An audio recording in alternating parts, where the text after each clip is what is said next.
Hello friends, today we are going to practice some upper limb exercises using a simple household belt.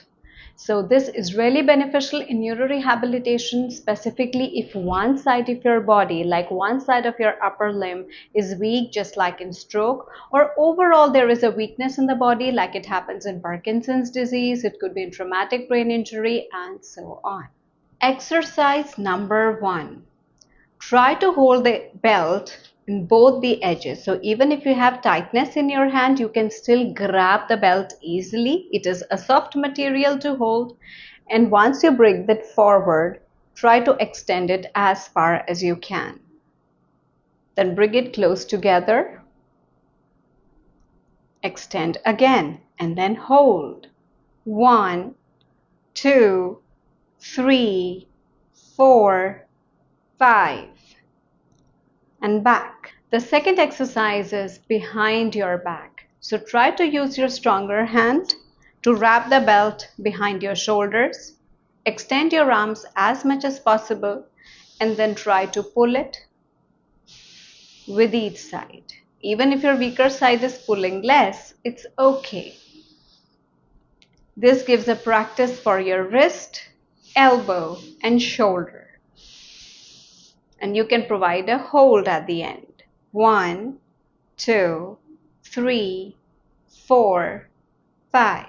In the next activity, keep your weaker side below while your stronger side is behind your shoulder and try to pull up as much as possible and then back down.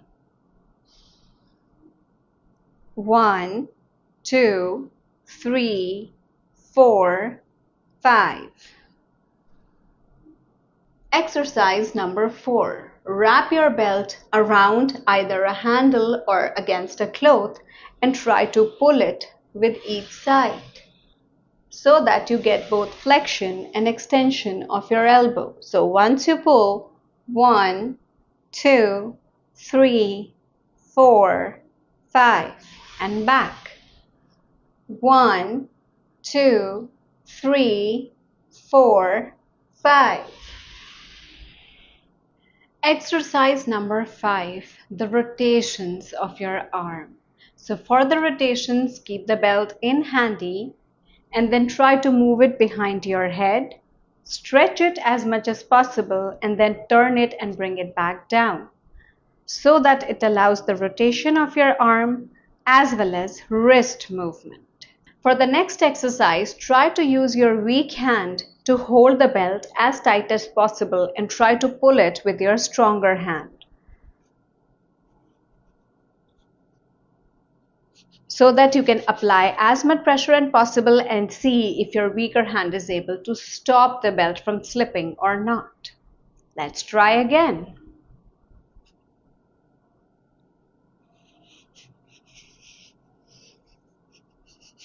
For the next exercise, we will use whipping. So you still have the belt in your hand and you try to whip it on a wall.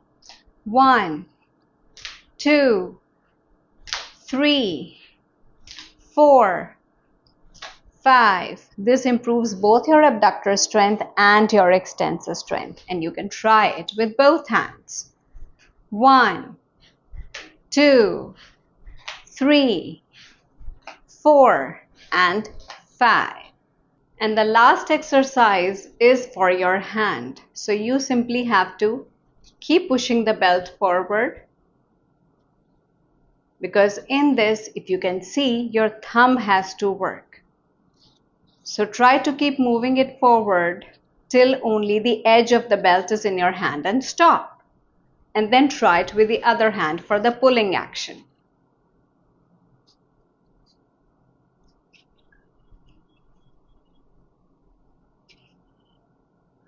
We are going to stop when we reach the end of the belt and that's done.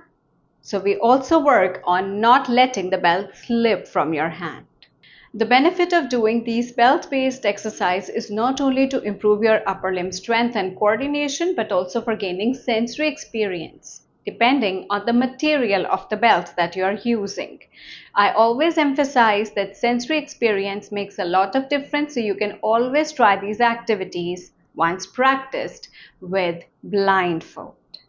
Let me know by liking this video that you found it informative. Subscribe to the channel for more videos related to neurorehabilitation.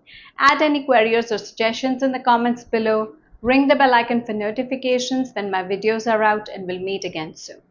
Bye.